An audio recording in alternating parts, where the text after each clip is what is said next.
All right. So we were supposed to talk about exception handling. This is where I left it off last time. Just wonder if the light here is.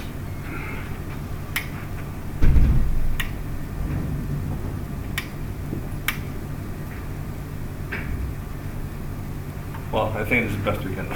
All right. So exception handling. First of all, I think it's one issue that is quite misunderstood by beginners. And looking at the way it is used by very novice programmers in industry, right? I would like to make sure that it is well understood what's happening here. So essentially, in practice, what we encounter is we have a hierarchy of APIs, right? And a hierarchy of functions or methods or procedures, whatever you want to call them, right? So at the top level, you have some very powerful procedures, right, that do a lot of stuff. And when you look at the code inside, they would call some, each of them will call a few less powerful procedures, right? And it keeps going down, right? Each of those at level 2 will call procedures at level 3. Those are even less powerful, right? And you're essentially aggregating the power of a lot of operations that are done at the very low level, right?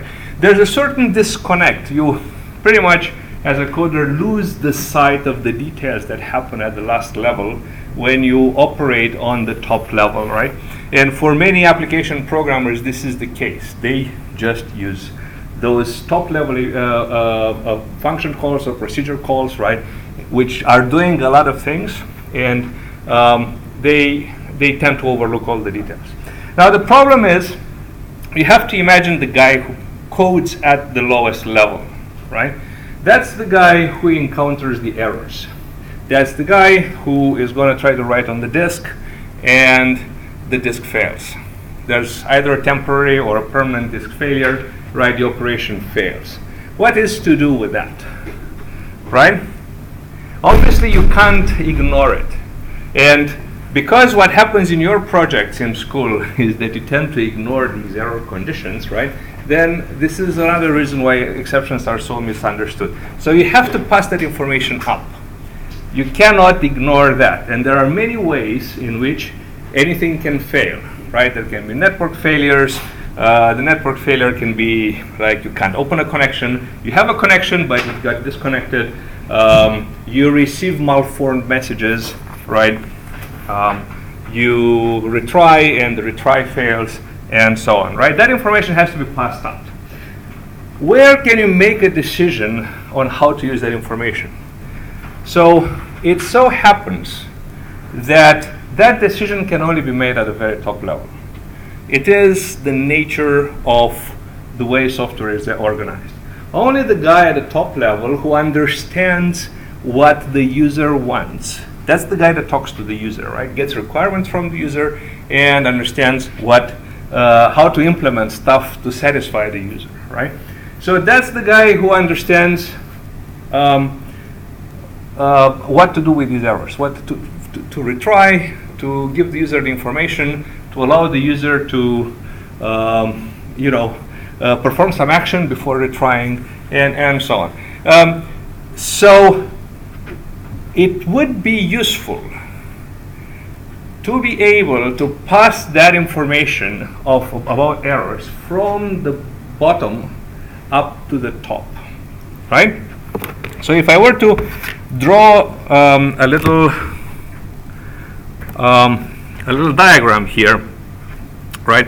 This would be the top level, and then each of these calls some lower level APIs and some even lower level APIs, right? And so on and so forth. So here somewhere the error happens.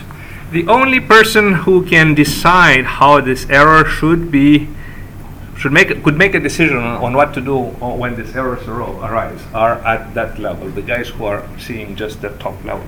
So in principle, we should take this information and pass it up and then from here pass it up, and then from here pass it up, and pass it up, and pass it up to the top level, right? This would make your functions very cumbersome. Instead of a function that has an int, that returns an int, right? You have a function that returns a structure, which inside that there's a field for the normal return, which is an int, and there's another field for the error that might occur. And then whichever function calls that lower level function also has to pass up the information. So in its own return value, it has to become a structure, right? Because it might encounter an error in any of the functions it calls, and that error has to be passed up, right? So this is what exceptions are helping with. Are helping with passing this error information straight from the bottom up to the top. We're essentially executing an automated return from this level up to here, bypassing all the return statements of all the functions that are on the way, right? Because when you were here, right, I'm going to draw this again.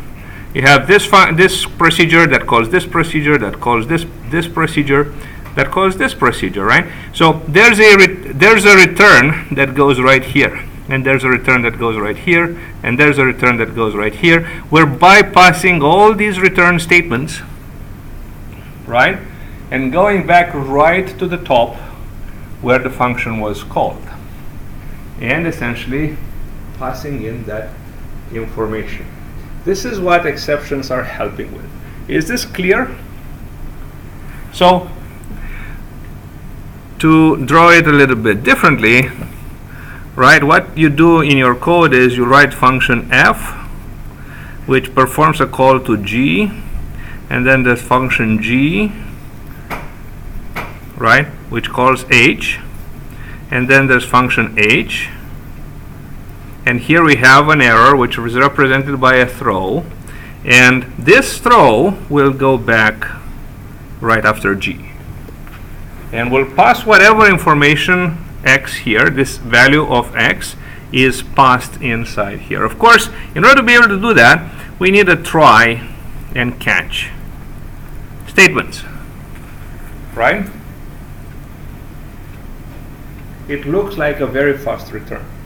In the middle, this function g can very nicely return its int or whatever, right? It doesn't have to be concerned about the fact that h may throw an error. It can ignore the fact that h may throw an error. For the coder that is at this level, this is a great simplification. It makes the code a lot simpler. Simpler code is more easily to check for correctness, right, and so on.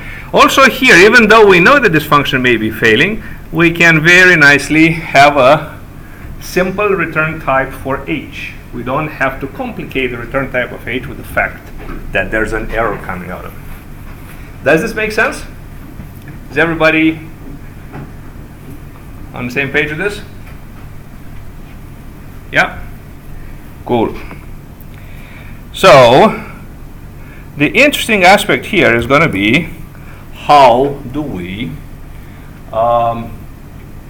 handle exceptions and compile them into code, okay? And we're going to look at a simplified way of doing that, which is to say that our try-catch statements are not going to have a finally. All right? Has everybody encountered the finally statement? Yes? Everybody has seen finally. Understands what finally is? So finally is a piece of code that gets executed no matter what, error or no error, right? So that complicates things significantly. We're not going to see it in this lecture. I can talk a little bit about it, how it would be implemented, but it will simplify things significantly. What kind of errors, right? The most typical kind of error is division by 0. Division by 0 for integers, right? So careful, and depending on the languages you get, right? 1 divided by 0 is error, right? 1.0 divided by 0 is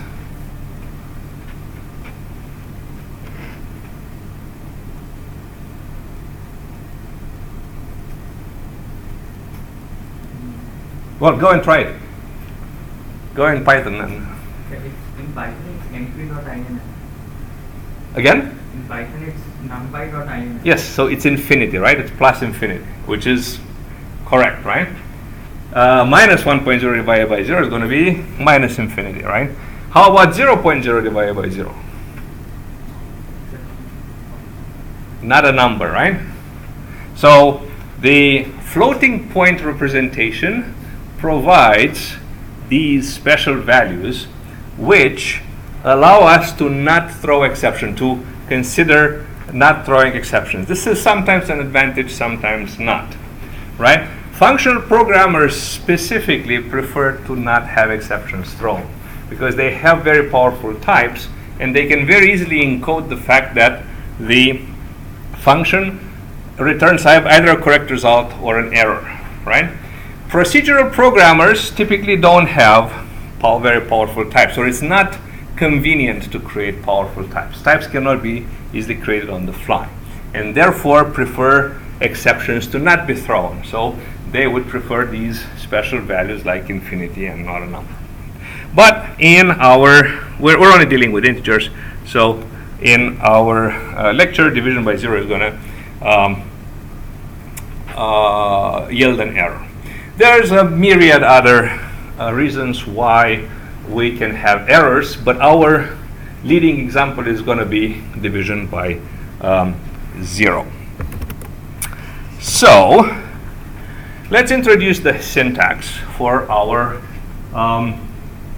in our language for exception handling. So this is going to be a recurring theme. As we move on from this point on, we're going to have to handle exceptions all the time, right? But actually, I'm not going to show you the compilation for exceptions now because it's going to be the same as for the next improvement on the language, which is algebraic data types. So we're going to see it there. So today we're only looking at semantics of try-catch, not compilation. So we have a try statement, right? At the try keyword, we have some code. That code may throw an exception, but the exception may throw an error, right? Let's not call it an exception yet.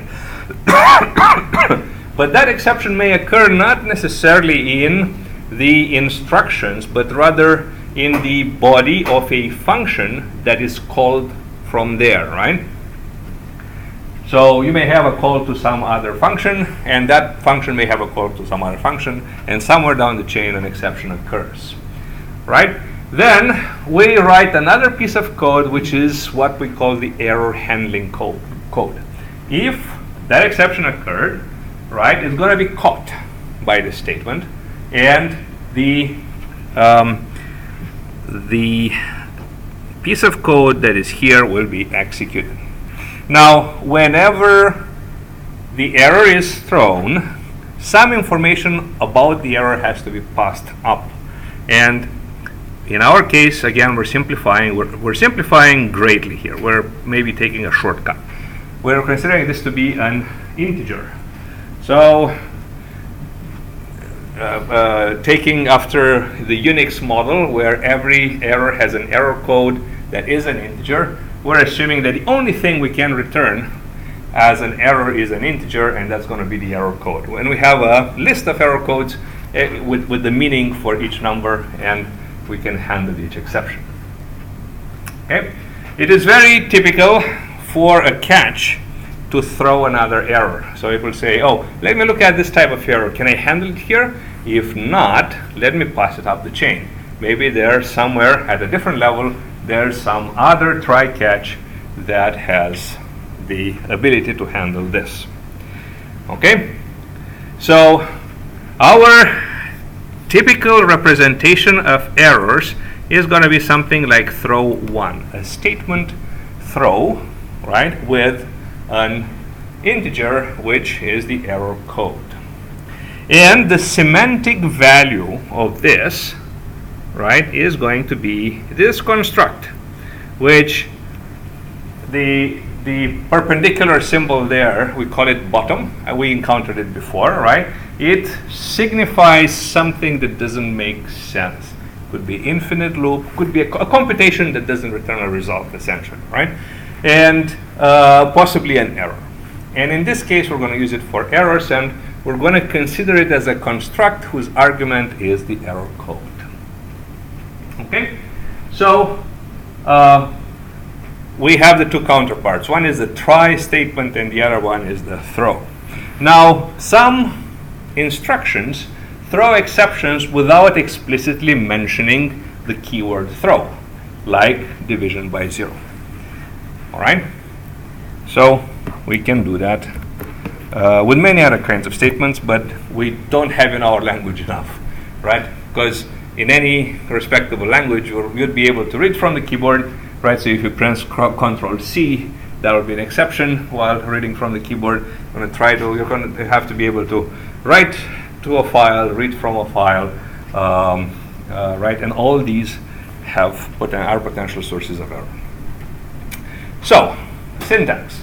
If we have two expressions, correct expressions, E1 and E2, then try E1 catch n with E2 is a correct statement, where n is a variable whose value is expected to be an integer, right? So that should have come in here as well, n variable.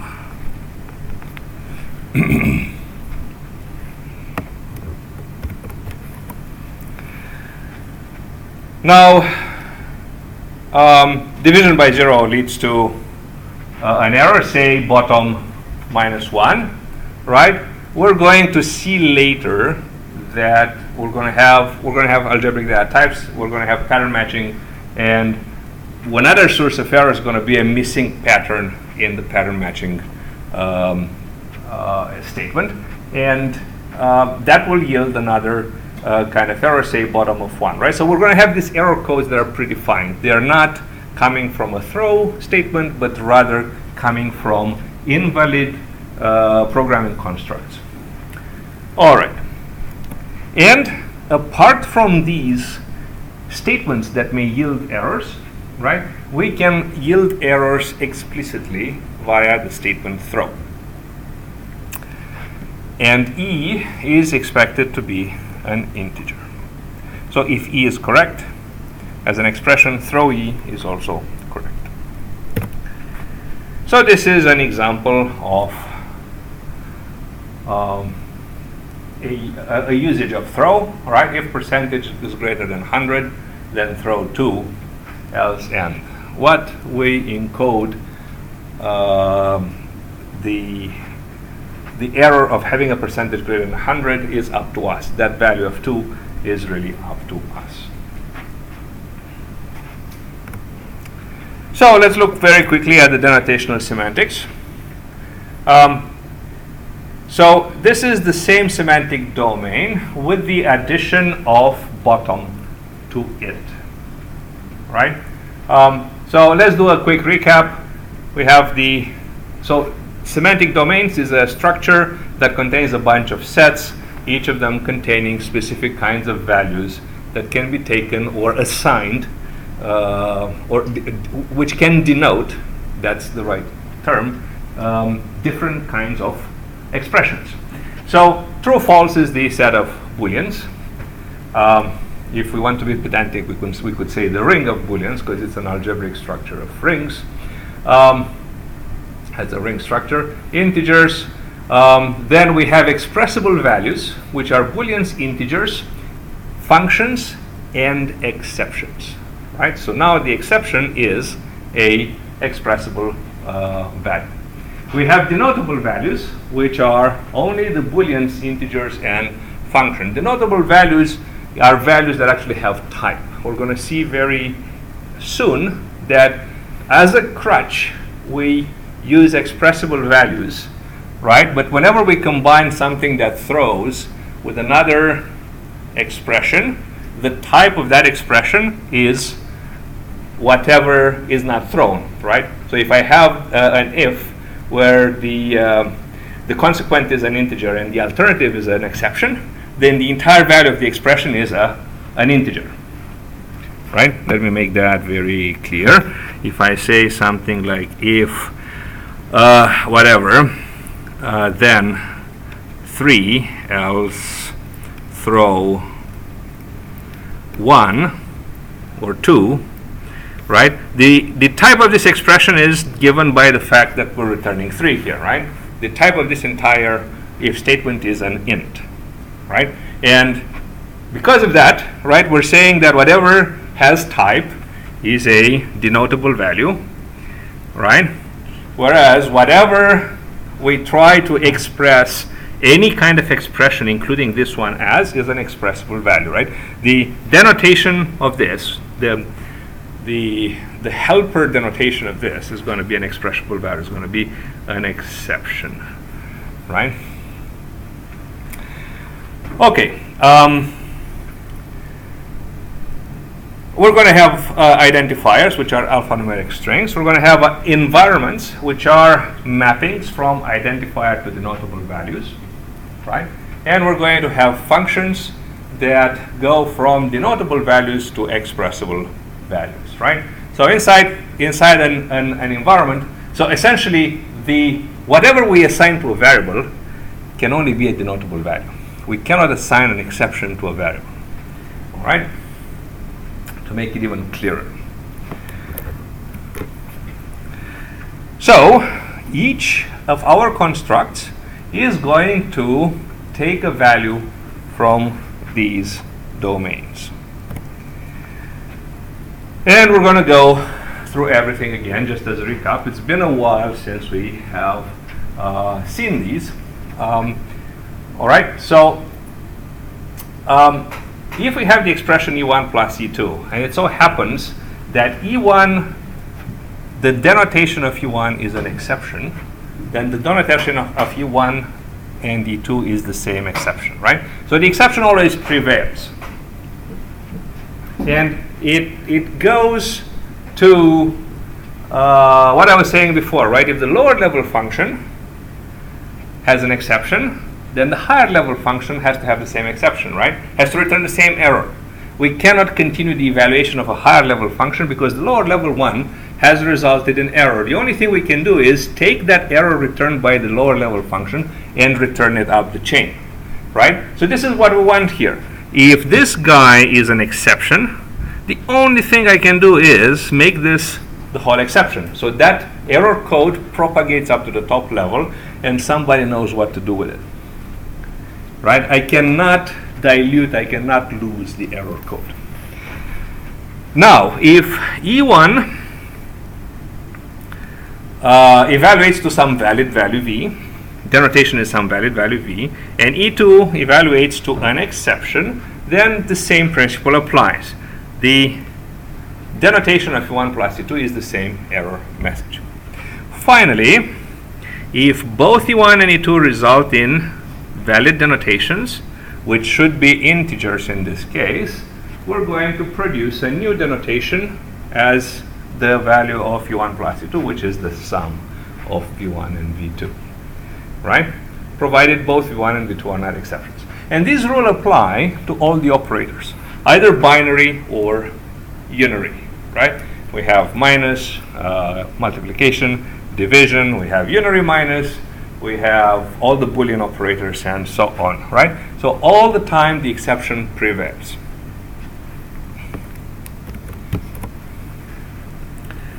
Okay, now division is a bit more interesting because even when both expressions evaluate to something valid, it may be possible to throw an exception, right? Whenever the second argument is 0, we have to throw an exception. All right, so what we have here is pretty much the same rules as before, with the added condition that V2 is not 0. Everything else is the same. We just added this, right? So this rule works fine as long as V2 is not 0. All right? However, if V2 is 0, right, if E2, denotation of E2 is 0, then we have to throw an exception. All right? And that exception is very specifically this one. So we're picking the -1, the value of -1 as the error code for division by 0, and expect that nobody else will use it. It won't be used for any other purpose. Not that we can enforce that. All right. Now what happens when we throw? Well, if we have an exception E, let's say that the denotation of that is small e, and that small e is an integer, all right? Actually, it's not an integer, sorry. It is a bottom applied to an integer, right? Then throw E throws that exception, right? So the throw doesn't help in any way, right? So the first rule says something very interesting, that throw applied to throw, and if I could handwrite would be good, 2 actually is the same as throw of 2, right? So that seems a bit strange, right? How can I have throw inside the throw? Well, essentially everything is an expression, so everything can be combined, so I can have throw inside of throw, right? That's syntactically correct. Now, what's the rule here, right? It doesn't matter what I have here. Whenever this guy, which is an argument, is an exception, that exception prevails. It doesn't matter that the second throw is anything else, right? I try to evaluate an expression, which is this guy, right? I try to evaluate E, and it's small e, and that small e is an exception. The only thing I can do is pass it up, right? So this guy can be anything. Can be throw, I can have an if throw 2, right? Whatever I have here, it doesn't matter. The only thing I can do is pass up the exception, right? So the value, whenever I have an exception like this, right, whatever I put that exception inside is going to produce that exception. It needs to be passed up, okay? And now it's the rule that you are actually expecting. So let's say that this e evaluates to an n, which is an integer, all right? Then throw e evaluates to exception whose argument is that integer, right? N is the error code. Does it make sense? Cool.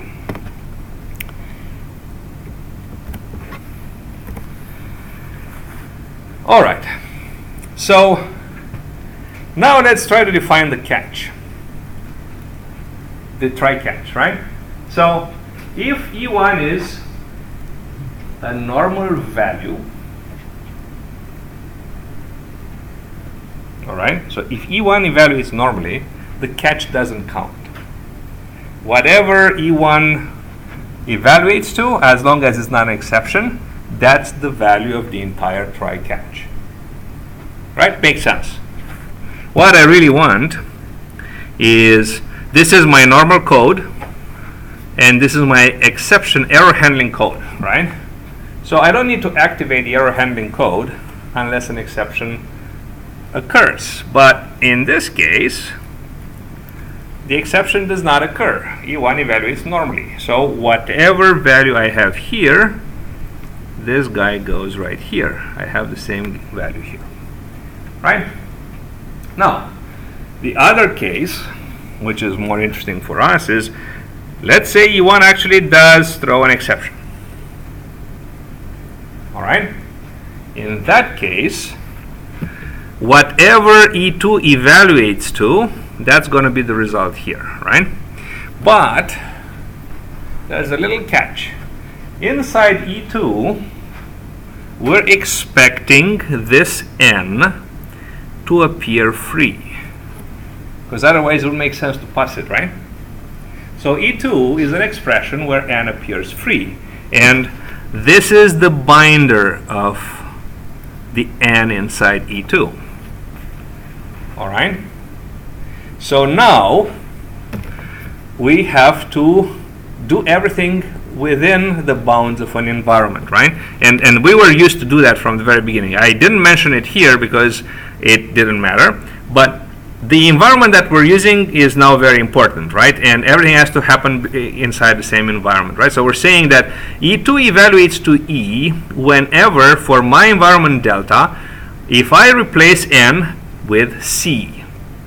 If I bind n to C, let's assume that E2 evaluates to E, right? Makes sense. C is returned from the exception and becomes the value of n, and then I can evaluate E2 with that specific value of n, and I get the value E, small e, right? So if this happens, then this value of this entire thing becomes E, right? This has thrown an exception. We forget about it, right? It has thrown an n. That n, it has thrown a little c, right? This c comes inside the n. I evaluate E2 with n having the value of c, and whatever that is, from here I know that that should be E, so the same E goes here. Clear?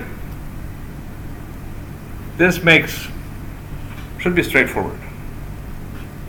Yes? Some of you have a very skeptic look on your faces. Any questions here? No? Clear? Okay. And that's it. This is the notational semantics. Now, we're going to go on into the next set of slides, and we're going to reprise this. And in that exercise, we're going to understand how to compile this. Okay? So, without further ado, let me just go to the next set of slides.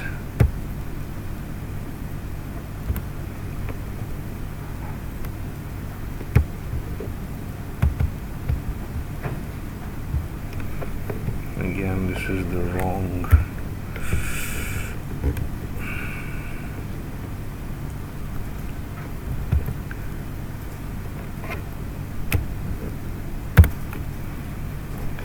So we're going to look at algebraic data types. Algebraic data types is essentially data structures, right? Like tuples and arrays and structures.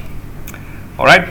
So we're going to very quickly define the rendition of data types for this course. Right. We're going to just take advantage of the language that we have so far. This introduces certain limitations, in fact, and we're going to add some syntax. And then we're going to have a type system for it. We're going to talk about the notational semantics, and finally we're going to talk about compilation. All right. So if we drop the well-typedness, we wouldn't have a problem, right? Lambdas can do everything. Once we have lambdas, we have Turing completeness, right? Which means data structures should be possible. And this is an example, right? I can define a pair, right? So a pair is a data structure with two components. And in fact, if I have a function for which when I pass in the argument 0 gives me the first component of the pair, and if I pass an argument of anything but 0 gives me the second component of the pair, there you go, I have modeled a pair, right? The same I can do for an array. So I can have a function whose arguments are integers, and for every integer I get a different value, right? And I have a constant array at that point. If I want to have a changeable array, right, I can define a new function that just returns the old array for all the arguments except for one, and returns a different value for that one argument where I want to change the value, right? So everything I can model. It's just that it's very cumbersome. And if we want to be productive programmers, we want to go a little bit faster, right? But let's pedal on this first, right? So this would be how we can access the pair components, right? So here we're saying that we have two values inside the pair, and we obtain the first one with an argument of 1, and the second one with any other argument, right? And importantly here is that the two components of the pair are not of the same type, right? One is 10, the other is true, and this is only possible when we drop the type system, right? And we would want to retain a type system, right? And that would be possible with very complicated types, but we want to simplify the type system to the point where it does allow us to type something like a pair, but it's not overly complicated. It doesn't go as high level as dependent types, for instance. Okay? So this would be how we would construct a pair, because we don't want just constant pairs. We want to be able to construct pairs on the fly, right? So this is a function that returns a function. This is a function, this is a constructor right now. I have the constructor for the pair, right, whose components are supposed to be x and y, and this returns the pair itself, which is this guy. When I is 1, it returns the first component. When I is 1, right, when I is different than 1, it returns the second component, right? So because of higher order functions, we can now actually construct pairs. And now we can have a pair like this. Let P pair, which is the pair constructor, with values 10 and true. So inside P we have these 10 and true stored forever, right? Okay. So plenty of disadvantages, right? It looks weird. It's cumbersome, too much to type, and we can't type them. So I'm using the word type in two different contexts, right? It's too much to type from the keyboard when you use lambdas, but it's also untypable as in a typing system. Losing typing is very serious, right? You can't have a language that is amenable to large code bases, to large projects, without a typing system. Okay, so we're going to try to provide one, right? We need, from this point on, we need a new component of the language, which is a declaration, a type declaration. Okay, and we're going to continue to be compatible with OCaml. We're going to call it type, right? We're going to give that type a name, which in this case is T. We want to have polymorphism. All right, so we're going to give a number of type variables. We know what they are because we talked about them, right? And we're going to say how that type is going to be constructed. All right? And I'm hoping that by now you're reasonably familiar with the OCaml type system. You've seen the bar and the fact that, right, you can have this alternatives, right? It's either C1, constructor C1 of some types, or constructor C2 of some types, or up to constructor CM. If you're coming from a language like Java, you have only seen the first line, right? You have only seen this. You can create a class,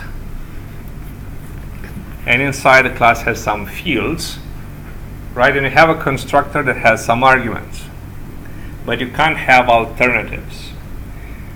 How would you have alternatives in Java?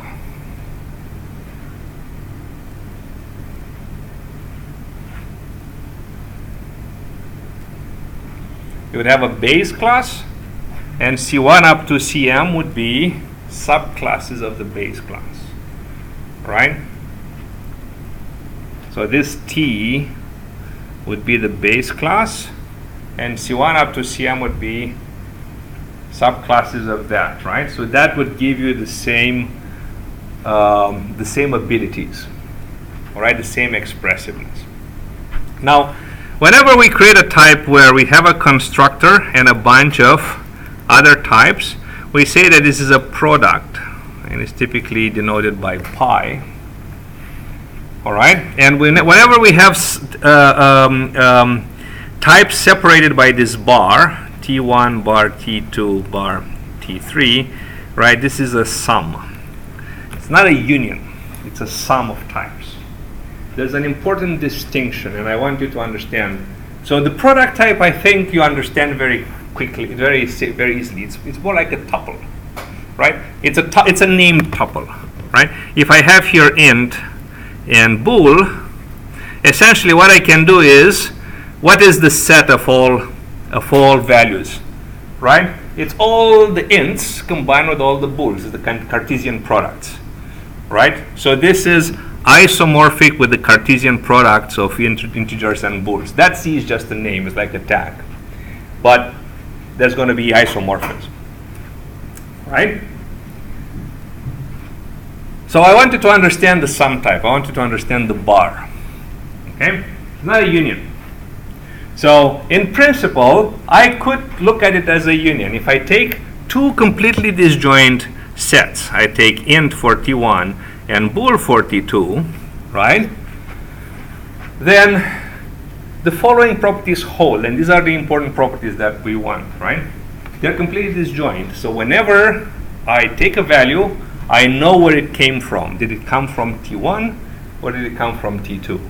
Well, if it's an int, it comes from T1. If it's a bool, it comes from T2, right? Any type from the first component is different from any type, from any value from the second component. Any value from. So I can discriminate. I can say, oh, if it's an int, do this. If it's a bool, do that, right? And my entire type, this guy, is everything that is in here. There's nothing else coming from anywhere else, right? We have a completeness kind of property to it, right? So there's three things. I know where it comes from. I can discriminate, right? And everything is in there. This allows me to pattern match. This is where we're trying to go, right? Now, what if I have T1 is int and T2 is int?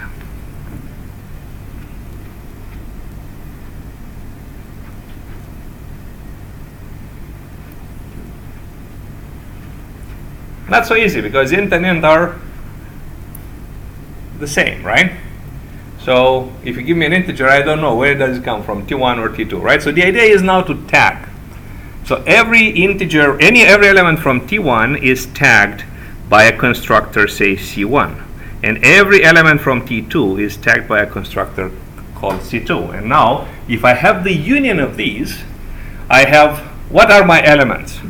Well, inside the same set, I will have C1, 0, up to C1, whatever number is, n, right? And it can go for positive and negative numbers, followed by C2, 0, up to C2, n, and so on, right? So, again, I have a union, right? But every number is tagged. So, whatever number I pick, let's say I pick this one, I know whether it comes from T1 or T2.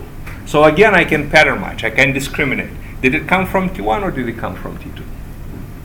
Right? All my elements are inside, are either C1 something or C2 something. There's nothing else coming from anywhere else. Okay? So I have these. This is what we call the sum of two types. The sum of two sets, actually. So the set was, this concept was invented by Strachey when he invented his denotational semantics. It's a very old concept. It's newer than the lambda calculus. It's probably somewhere in the 60s, I would guess. All right, but it's an essential concept. And this is where the bar in functional programming languages comes from. And this is all type functional programming languages have it. You will see it in Haskell or Camel, Scala, and so on. Many such languages would have it. Coq, if you're doing automated theorem proving with dependent types, it's there as well, and so on. Cool. So sum types. And most of the time, what we want for a data structure or for a type definition is a combination, sum of products. And this is what we're going for here. Sum of products, right? This is a product, another product, and we have a sum of them. Okay? This defines a realm of a universe of discourse. If we were, for instance, to encode a tree, right, we would say what? We would say node so tree, and I'm just going to say T, is node of TT or leaf of, let's say, int. All right? So we're saying a tree is either a node or a leaf, right? And whenever we're going to look at a tree, we can discriminate. Is it a node or is it a leaf? And we can do two different things. Whenever it's a node, I can take the arguments and do something recursively on those. Whenever it's a leaf, I can apply the base case and stop it. Sorry. Make sense? Okay, so this is a product. Here I have the Cartesian product of all the trees. Cool. So we have a bunch of distinct constructor tags. It's very important that these guys are distinct, right? I can't use the same symbol for two constructors.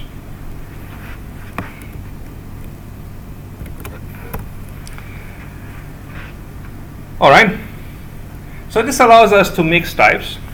Sometimes we want a function that takes both booleans and integers and does something with booleans and something else with integers, right? Sometimes we want functions that return either booleans or integers, right? So a sum type allows us to do that as well. Okay? Don't use union. This is wrong. It seems like it makes it easier to understand, but it's not a union, and if you're using that, you're going to get in trouble. If you're trying to understand through that prism, you're going to get in trouble. We can use as constructors symbols without arguments, right? So red, green, blue as constructors become symbolic constants. They are all of the same type, which we call color. Right? And they trivially become an enumeration in that case. So now it is a lot easier to define a pair type. So we're going to say type pair with two arguments. A is the type of the first component in the pair, B is the type of the second component in the pair, right? So this is the name of the type, and this is the name of the constructor. All right? They are different things, and they are spelled differently, right, and with different capitalization to distinguish between that. You should know that in many languages, they can have the same name because they are different namespaces. The namespace of types and the namespace of constants are different. So if in Haskell, I can use exactly the same spelling, the same pair with capitalized, right, and there's no clash. This is also polymorphic type, right? A and B are arguments. I can initialize them with everything I want, like int and bool, and then as soon as I do that, I can use the pair constructor with arguments of the respective types, as you see here. Okay, and nothing prevents us from making an argument another pair. So this, something like this, is also legal. Okay?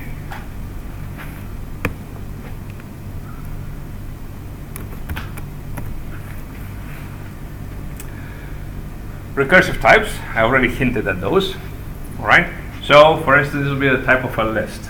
A list is either nil, representing the empty list, or a node whose first component is an element and whose second component is another list, which we call the tail, right? The first component is called the head, and the second component is called the tail, right? But essentially, a list is a pair. We don't call it a pair with the pair, we call it a list because we want to distinguish. But it's either nil, or a pair. So in the pair, we have the first element and the list representing the tail. So, sorry, this should be cons. Okay, and then examples of lists are these: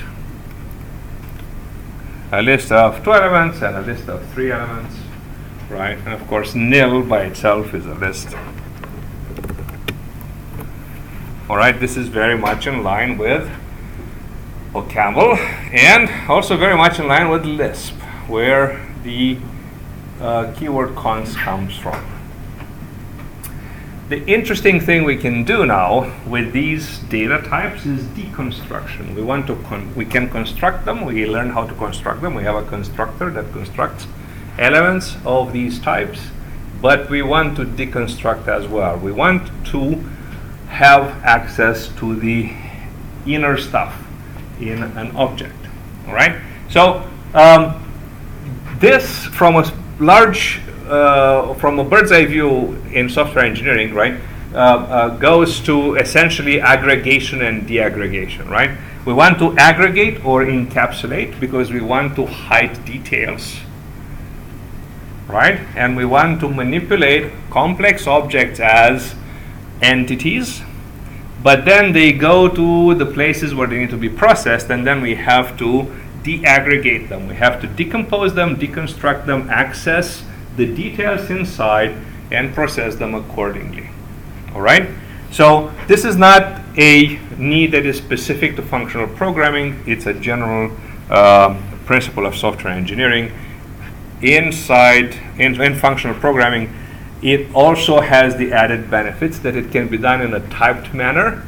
So we always know when we deconstruct something that that deconstruction is legal. If you were, for instance, in Python or JavaScript, how do you deconstruct there? You take the object and you say dot field name, right? Does that field name exist? At compile time, there's no compile time, right? You have no idea. Until you execute that, you won't know for sure, right? There's no type system to help you with that. So, some examples of pattern matching. You can match X with pair A, B. So notice now that we use the constructor syntax to also deconstruct the object, right? So what comes in here should be a pair that might have been constructed with something like pair of 2 and true, right? And when we execute this statement, the 2 is matched with A and the true is matched with B, right? So A and B become bound with the values inside the pair, and then inside this expression we're expecting the variables A and B to appear free. So in this case we have an expression that selects the first component, so what we have there is an A. Similarly, when we say match X with pair AB and return B, we return the second component. These functions are typically called FSTX, first X, and second SNDX. First X, second X, right? They, for a pair, they're pretty standard, right? First and second. And then we can build not just pairs, but tuples, and then you would have first, second, third, and so on. We can use it in recursive functions, right, to traverse a structure of unknown length, right? It's not that it's infinite, but it's unknown at the time of calling, right? This XS is a function, right? The recursive function is called len and computes the length, right? So we want to traverse the list up until we reach its end and return the number of elements in the list. So this is how we would write it. XS is supposed to be a list, something similar to what you saw on the previous line. And we're saying that if the list is nil, then the result should be 0. The length of an empty list should be 0, right? If the list is nil, right? If the list is of the form cons AB, where A would be the head and B would be the tail, right? Then A counts as one element, right? And we can compute the length of B recursively and add 1 to it for the current head, and return that as the current result. Right? Cool. So this is again something that hopefully you've seen before as you were going through OCaml, learning it. All right. So everything is clear so far.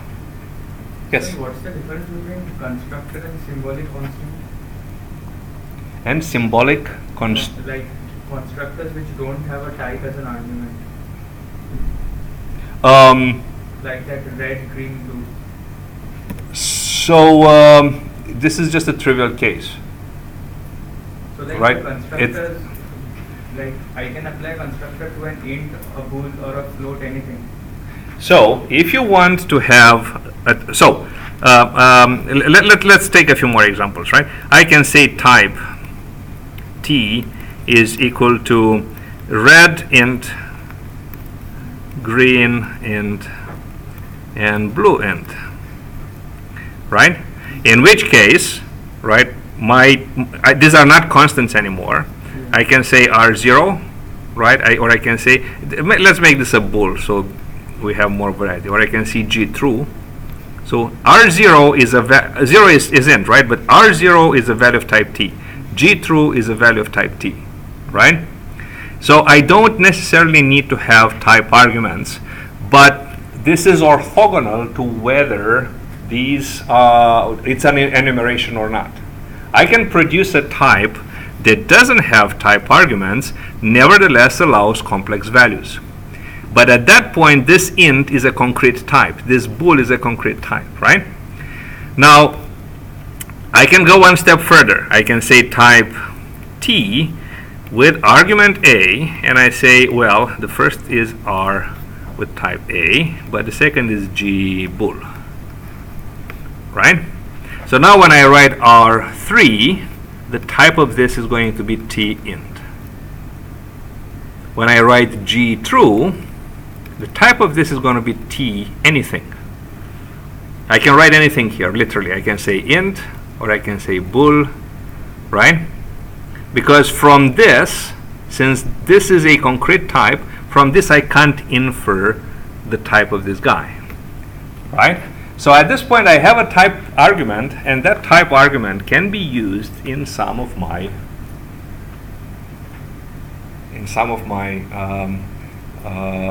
constructors, right? So they make my constructors polymorphic. At this point, R can be applied to any type. I can write R3, I can write R true, I can write R applied to string, I can write R applied to a function, I can say R applied to R of something, right? What internally happens if I don't supply anything, like I write only R? Oh, depending on your design, a few things can happen, right? In our case, it's going to be an error, right? What happens in a language like Haskell, for instance, is that this becomes a function automatically, right? So R will always be a constant of some type, right? If you write it like this, red is just a constant of type color. But if I write it like this, it's going to be R of type A to TA. And it's a function, a constant function of that type. Right? It's as if I had defined a function. Does that make sense? So essentially R is always a constant. You can look at that all the time, right? But that takes a step further in recognizing the fact. So in our case, we're not going to allow that, because the only usage that we allow for these symbolic constructors is to construct data, to deconstruct it. We don't allow in our syntax their standalone use.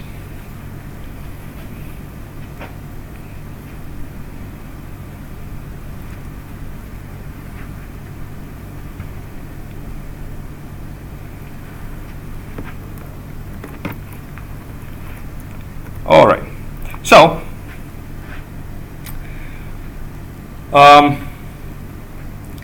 we're going to have to accept from this point on declarations. So we're going to have a new semantic domain called tDecl, and we're going to represent the fact that a type is a declaration that an expression is of the semantic domain type declaration by just saying T1 belongs to T-dec, right? And then we're going to allow programs to have this format, a bunch of type declarations and then an expression. All right, because otherwise we don't have a way to declare our types. All right, so we're going to have type declaration semicolon, another type declaration semicolon, and at the end an expression, and this is a valid program.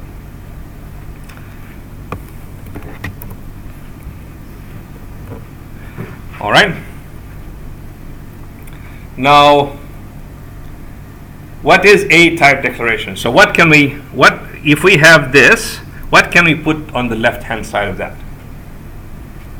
Right, we can put something with this format where T1 up to Tm are constructors.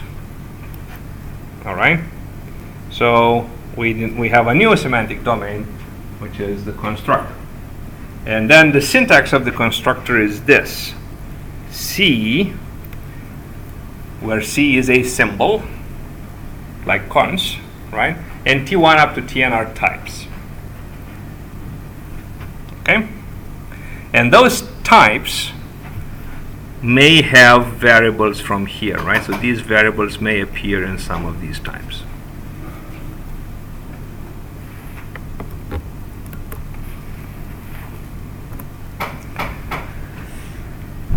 So type declaration, once we have the type declarations, we can start building data, right? So if we have a number of correct expressions, then C, where C is a symbol, applied to E1 up to En is a correct expression from this point on, right? And we allow deconstruction. And in this, at this point, we introduce a new statement, which is the match statement. So we're saying that if P1 is of type pattern, we're going to show what that is shortly. Right up to PM is of type pattern, and E1 is an expression, up to EM is an expression. Then we can say, and E is an expression as well. I think I forgot that. Right, so this E should have appeared here. E is an expression. Right? Then match E with P1 arrow E1 semicolon and so on and so forth. PM arrow EM is also an expression. So this is just syntax. Solidifies what we have seen. And the pattern is very simple. It is the constructor C with a number of variables as arguments, right? So V1 up to Vn have to be variables, cannot be expressions, right? These are the variables that are expected to be bound through the pattern matching process. All right, so everything else pretty much stays the same, right? We have simple expressions, binary and unary operators, we have the if then else, we have the function application, we have the let expression, all right, which because of typing does not quite translate into a function application anymore, not for the purpose of the type checking, but once the type checking is over, it can be. All right, and we have function definition or declaration and recursive function declaration, which is also stuff that you are familiar with. All right, so at this point we have an example, all right, which has where we have a recursive function which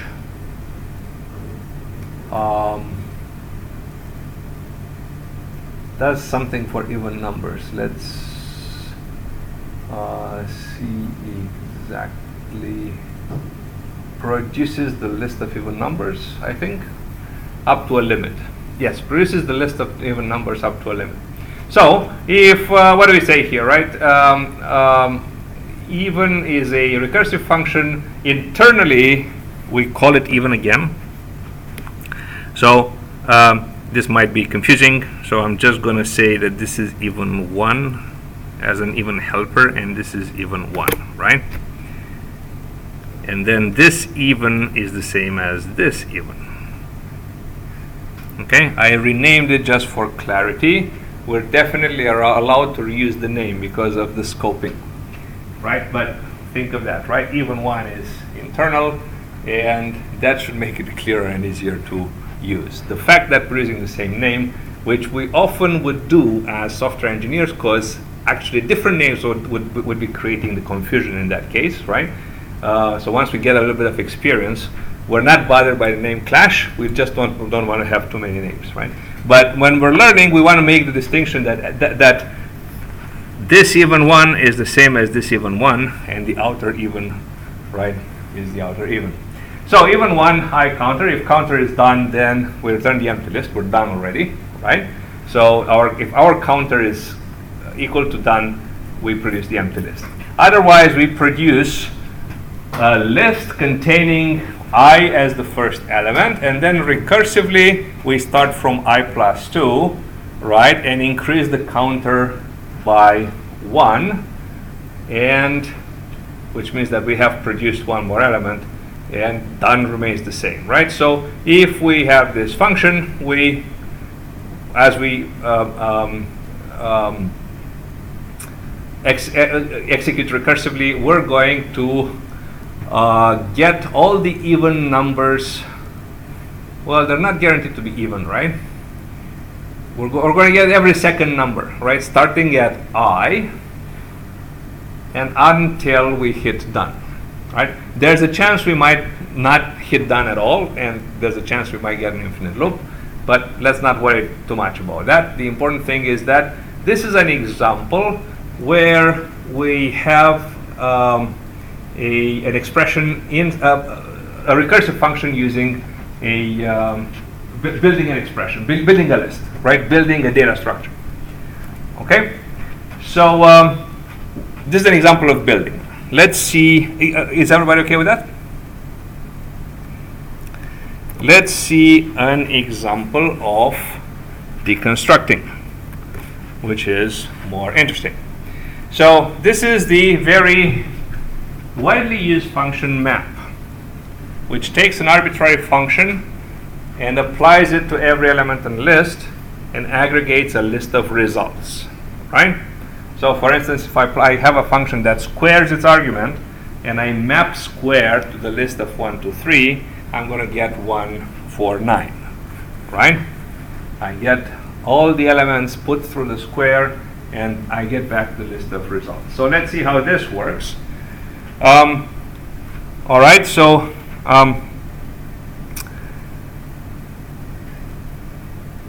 map has two arguments, f and xs, and we're matching xs, which is the list, with, right, two possible patterns. Either xs is the empty list, in which case I have to return the empty list, or I have a list where the head is y and the tail is ys, and then what am I going to return? I'm going to return a list whose first element is f applied to y, right? And the tail of that list is obtained by recursively applying map to ys, to the tail of the argument. Does that make sense? Right? This is a very important function. I'm guessing you're using it on a regular basis in your code nowadays. And what you should know is that most of the programming languages now have map, irrespective of whether they are functional or not. Python has, JavaScript has, Java 8 has map, right? And nobody writes for loops anymore. If you're still writing for loops, stop. All right? For loops, while loops, they are last decade. This decade has map, reduce, fold, filter, and so on. All right, fold. What does fold do? It applies a binary operator repeatedly between the elements of a list, right? So if I have a list 1, 2, 3, 4, 5, right? I have a start element here, and let's say this f is plus, right? Plus has two arguments. So f is something like lambda x y x plus y, right? So if I say fold this function, this list, and start is 0, I'm going to obtain the result 0 plus 1 plus 2 plus 3 plus 4 plus 5, right? So I'm going to put the start first. I'm going to put the binary operation in between every element in the list, and I'm going to get a result. This is the most powerful function on list. This is the most powerful processor on list. You can compute anything with it, including map that you have just seen. All right? So fold map, fold on the list, and your function should be the reversed cons will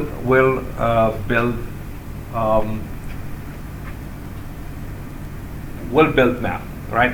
I can show you the code, but you can also try obtaining it, and if not, Google it. It's very easy, right? So the important thing to remember is that fold is the most important processor for list. Everything can be obtained out of it.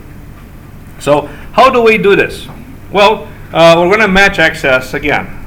If nil, we return the start element, right? Which means that if we fold the empty list, we're going to get 0 in our case, right? Otherwise, if we have a list whose head is y and tail is ys, we're going to perform the operation, right? So this is our plus, right?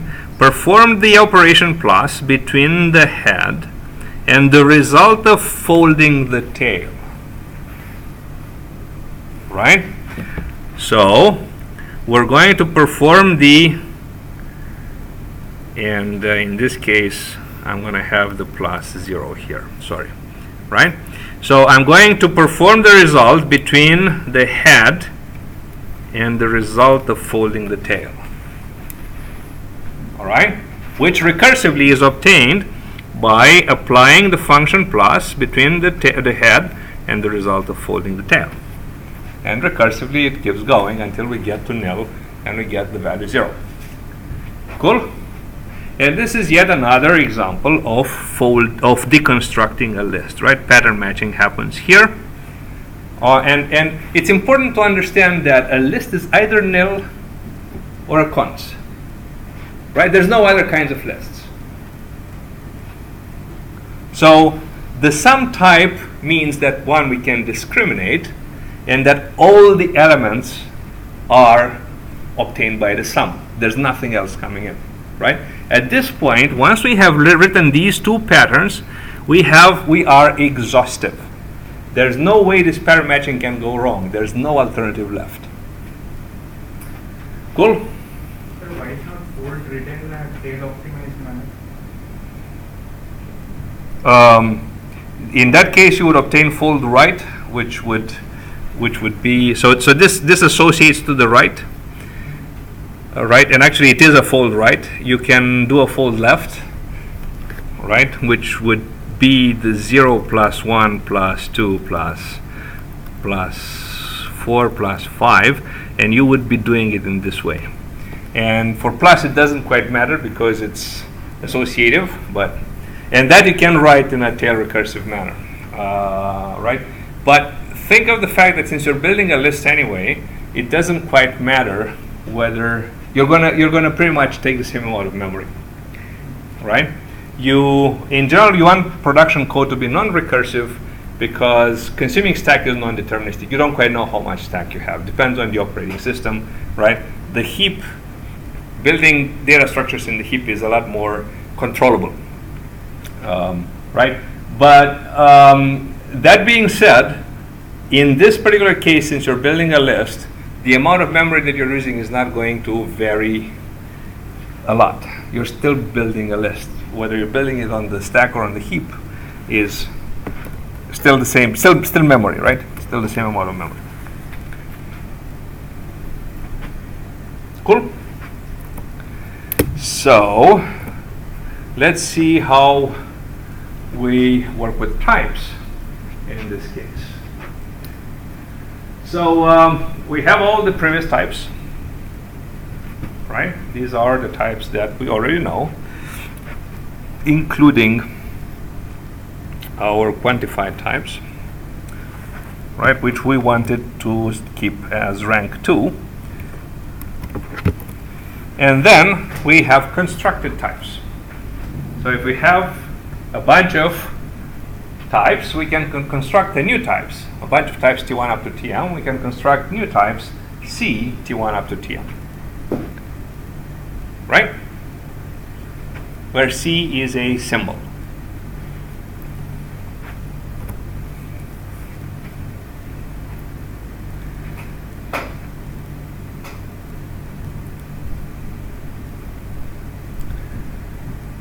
So one important aspect now is a type an instance of a more generic type, right? And to give you an example what that means, I might have a type T which has an argument A and is built with a constructor of type A, right? So now I have C int. Is this an instance of this type? And the answer is of course yes, right? So now this problem can be a bit complicated, right? Because I may have C int to int, right? And I may complicate a constructor. I may have CA. So let's say CA and A to A. So C actually has two arguments. One is A, and the other is a function from A to A, right? So obviously, something like C int and int to int is an instance of T, right? But if I would say int to bool here, so this would be bool, then it's no longer that, right? And type expressions can be relatively long, and checking whether a type is an instance of another type can be a little bit of a problem, right? It's not necessarily a simple thing to do. The existence of functional types, function types, complicates things because they can be arbitrarily large. There's no bound on them. Okay? So we have to work with instantiations, right? As we did some while ago. So we're going to say that if we're going to work with type environments, right? Gamma is a type environment. A type environment is a mapping from variables to types, right? We're making an assumption about the type of a variable. And then let's say that the type for x that we assume for x is a very general one, and there exists an instantiation of T, right? The type of x is T in our gamma environment, and there exists an instantiation of T which is T2, right? So T could be TA,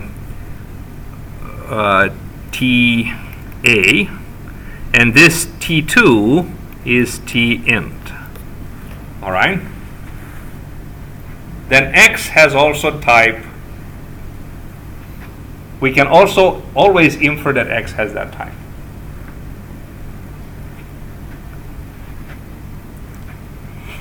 We can instantiate a type. And in a similar manner, right, we are going to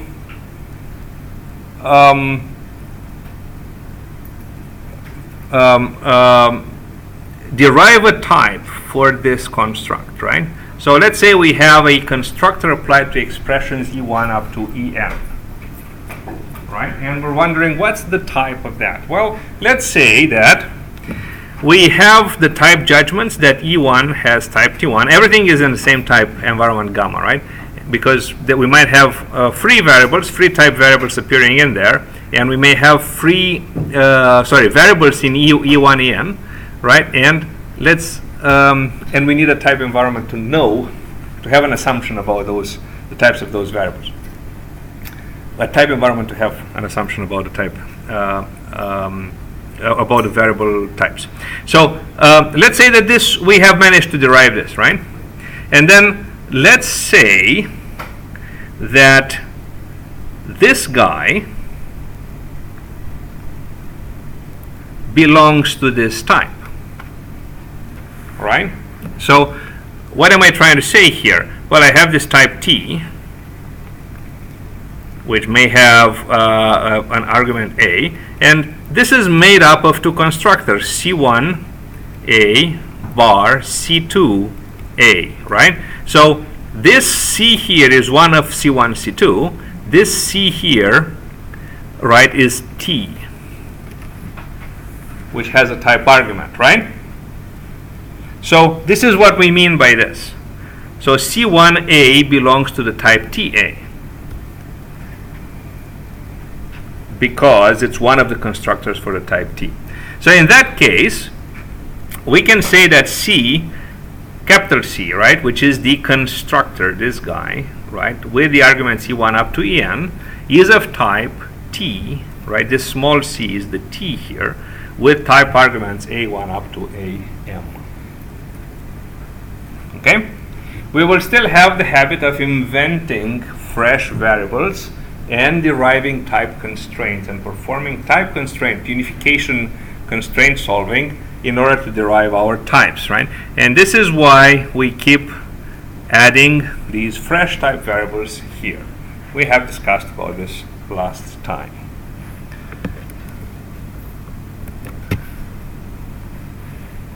Okay?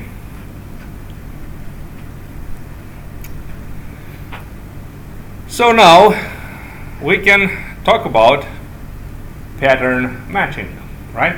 So P1 up to Pn are patterns, and we know what these patterns are. It's a constructor, right? So let's recap. Type A is equal to constructor 1, let's say A, let's say AB here, bar constructor 2, B. These are constructors, right? The P1 here is going to be either C1 variable 1 or C2 variable 2, right? P1 up to Pn. These are patterns. It's a constructor with only variables. It's something that appears in here, right?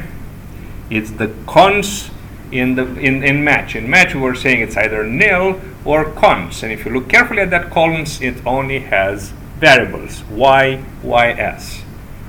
And you may wonder why we say ys. It's because it's many y's. It's the plural of y, right? It's one y and many y's. And it's x, xs, right? It's one x and many x's. Cool. So these are patterns, right? And then we're going to say that we're going to have these kind of type judgments. I have my environment gamma, and I'm going to, what happens with this pattern is it has some free variables inside, right? I say cons y, ys, and an expression that contains y and ys, right? These appear free in that expression, right? And I need to make an assumption about their types, otherwise I can't do anything, right? And how am I going to make assumption about their types? I am going to say that cons of y, ys is of type list of int, which will make automatically y of type int and ys of type list int, because if I look at the definition of the type, these are the only things that I can get, right? So when I make an assumption here, P1 T0, I automatically infer types for my variables, free variables appearing inside P1 up to Pn, right? And then because I have types for those free variables, and those variables appear free in E1 up to En, I can derive a type for E1, and I can derive another type for En, and I want these type to be the same. Now, if I would do a type inference, actually, what I would allow these types to be different and fresh variables, and I would just unify them at the end and solve the constraints, right? But now we're doing type checking. We're doing type rules. So we want these E1 up to En to return the same type. And you're going to say, oh, that's difficult. Well, it wasn't that difficult when we wrote map and fold, right? We had a match, we had patterns, we had rules, and the expressions were the same, right? The same type. So these E1 up to En have the same type, right? What's going to happen with this match? We're going to look at the value of this expression, and out of this expression, we're going to pick exactly one clause. Exactly one, right? Whichever we pick, the type of this guy is T. Whichever expression I pick, whichever clause I pick, the type of that expression is going to be T. Therefore, the type here has to be T. Cannot be anything else. Does that make sense? This is what match is doing. Evaluates E. Based on that, I can only match with one of the pattern matching clauses. I pick that one, evaluate the entering expression. That expression can only have type T, because we constrain all the types to be T here, and the result is going to be of type T. Clear?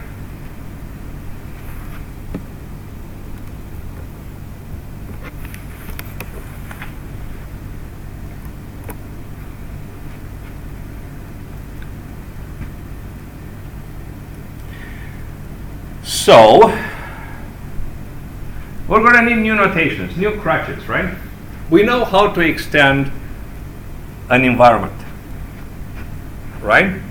But now we want a shortcut, because when we have a pattern, we have many variables, so we want to do it in one go, right? So instead of having all the V1 up to Vn and extending the environment one variable at a time, we just want to do it in one go, right? So we're going to say that this, what does this mean, right? That C1, T1 up to Tn belongs to T, right? Well, this is part of the definition of a type T, right, with some variables A, B, equals to C1, T1 up to Tn, some combinations of A and B, bar, and so on, right? So this C here is one of these guys, either C1 or C2, right?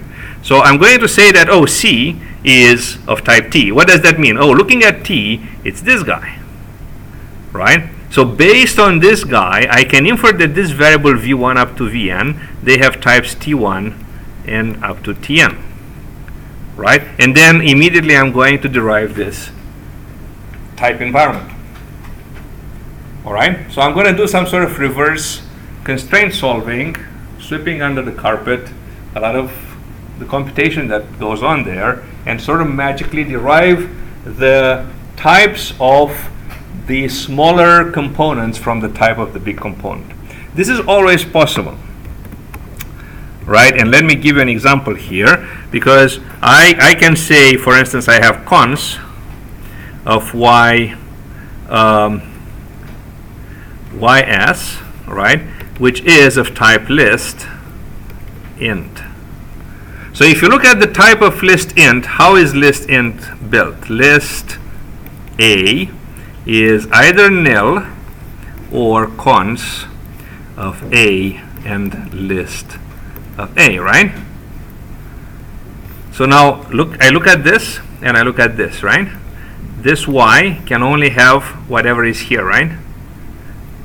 But whatever is here is whatever is here, and whatever is here is actually int, so this guy can only be int.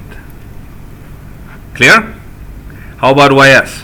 Well, again, I take this guy, compare it to this guy, right? Ys is list A, but here I have list int, so this guy can only be list int. Clear?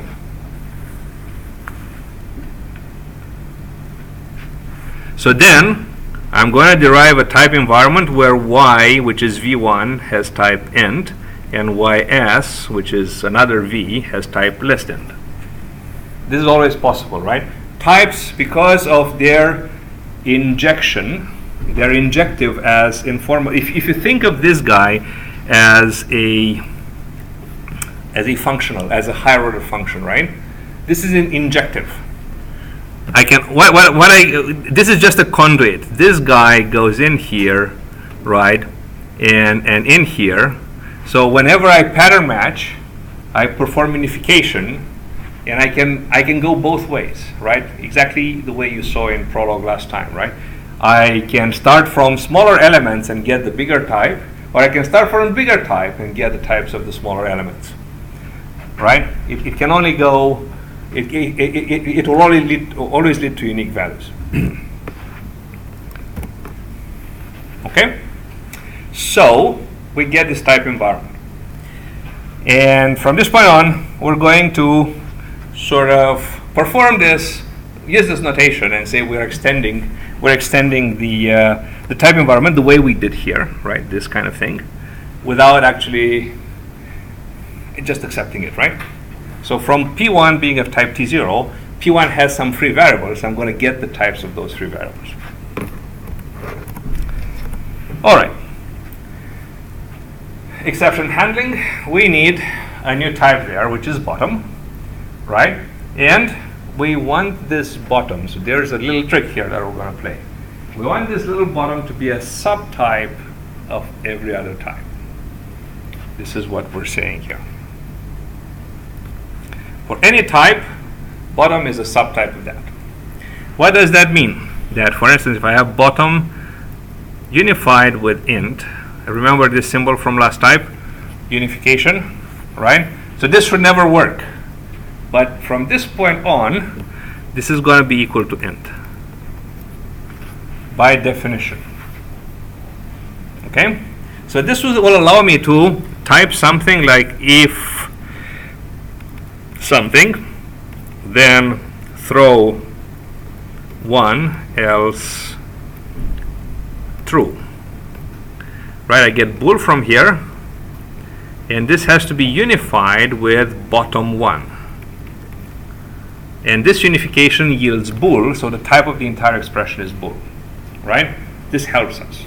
It's sort of a helper rule.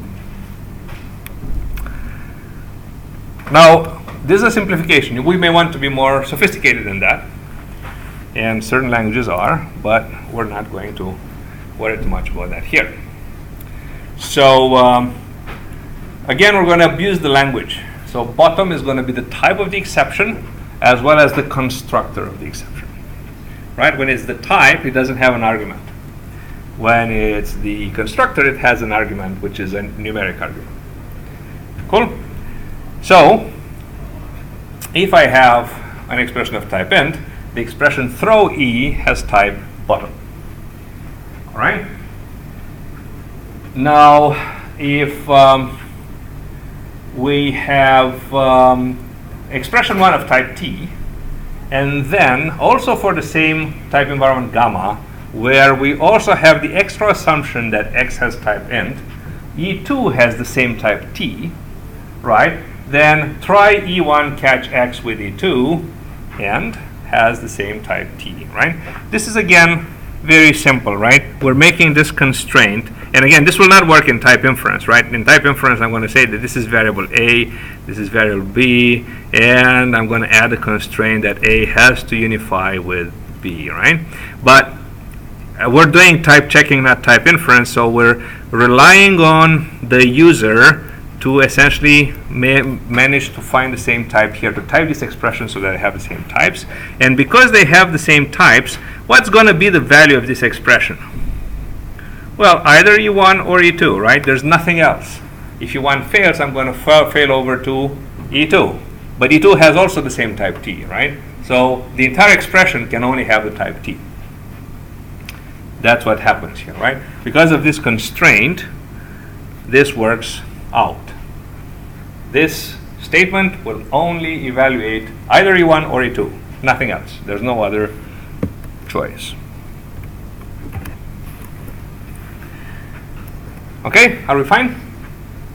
let's try to do the notational semantics of DPL, and we're likely going to leave the virtual machine for last time. I'm going to introduce some new instructions which probably will need you to be rested. Well, more rested than close to 9 p.m. So let's try to do the notational semantics. We're going to start with the semantic domain as we started previously. We have a new set here, which is data. So we're augmenting everything that we had before with this guy, right, which appears here and here. So again, we differentiate between expressible values and denotable values. The denotable values are values that we can pass into a variable, right? So for instance, we cannot say x equals throw. I mean, actually we can say x equals throw, but that x will never get that value, right? We'll never get bottom of whatever is thrown. We'll just not get to get a value. So we end up with variables never having variables in an environment not being able to have an exception as value, right? So we're just saying that variables have only values from this set, but statements can have values from this set. Right, that's the difference. And we have added, compared to what we've seen before, this set of data elements, this set of constructions.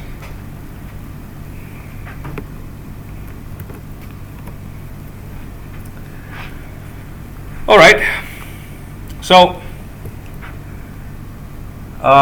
we're going to start with exception handling, right? So again, if an exception occurs at any point, the exception prevails, right? Previously, we were talking about unary and binary arguments. Now, let's say that an exception occurs in an argument to a constructor, right? The exception prevails. The exception becomes the value of the entire constructor. If none of the arguments are exceptions, then we get a regular value, which is obtained by essentially constructing. Think of this as a structure, right? Because again, you're going to ask, what's the difference between this and this, right? Is this the same symbol? And yeah, it can be, right? But think of this as being representationally a tuple, a tagged tuple, which can be a value, right? And this is just a syntactic construct, right? So this is something like pair of 1 plus 2 and 3. Whereas this is going to be pair of 3 and 3. Right? Because 1 plus 2 evaluates to 3. But the pair itself is a constructor, cannot be evaluated further. Right? The pair speaks for itself. Sort of. So this is how we represent it. The constructor stays as it is, but everything else that can be evaluated is evaluated. Okay.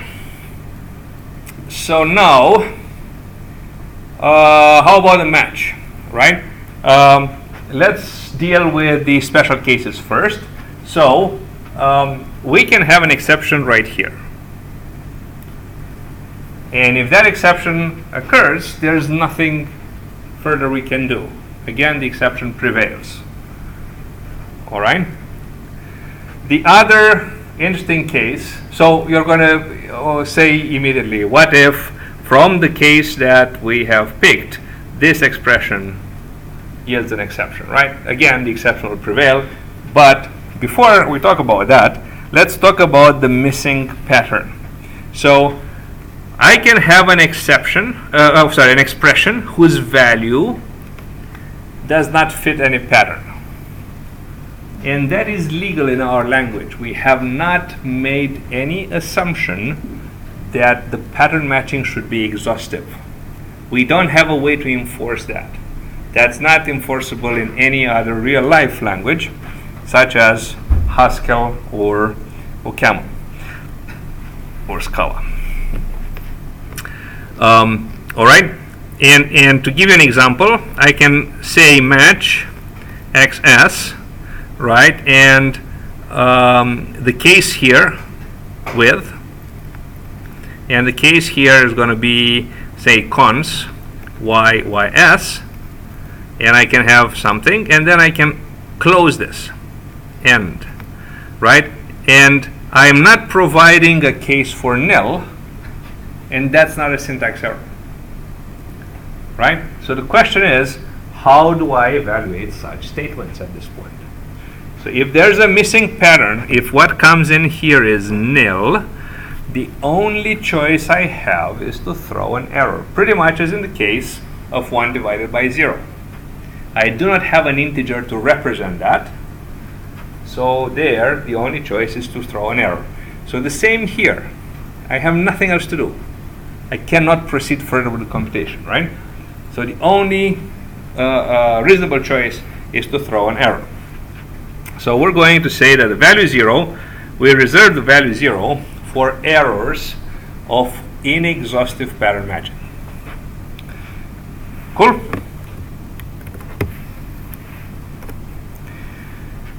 Then you're going to say, what if the exception occurs inside one of the EIs? Well, I don't have to care. All right? So what's going to happen? Let's say there's no exception here. Then this guy, and then there's exhaustive pattern matching, right? For whatever pattern matching, there's a pattern. So we get this pattern that fits the value of E.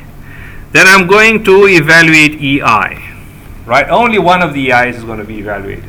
Well, whatever that value is of EI, that's the value of the entire statement, even if EI evaluates to an exception, right? So we are covering both cases here. EI has normal evaluation or EI has exception. Whatever that is, that's the overall value of the entire statement. And it goes here, right? So we're saying essentially if EI has the denotation E, then the entire match has the denotation E. Cool?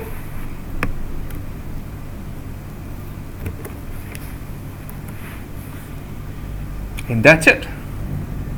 Okay, let's stop here. Questions?